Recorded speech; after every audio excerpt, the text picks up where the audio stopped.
This is a Drager Saver CF15 donning and doffing procedure. Before use, check that the cylinder pressure gauge is in the green area and that the anti-tamper device on the carrying bag is intact.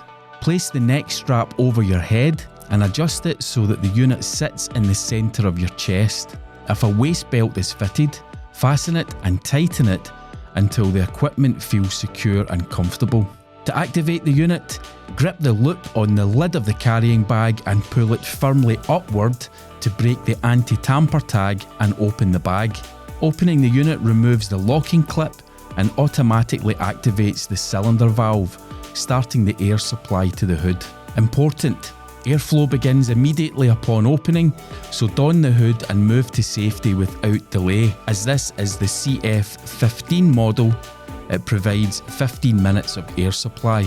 Next, remove the hood from the carrying bag, place both hands inside the neck seal and stretch the hood over your head, maintaining a smooth, continuous motion.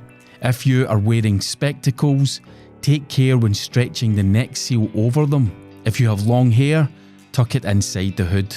Ensure the hood is fully in place and immediately position the nose cup directly over your nose and mouth, adjusting the visor as needed.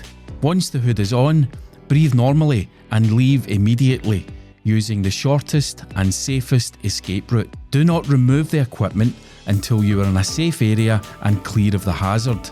Once you are in a safe, well-ventilated area with clean air, remove the hood immediately. After use, the unit must be inspected and returned to service by trained personnel.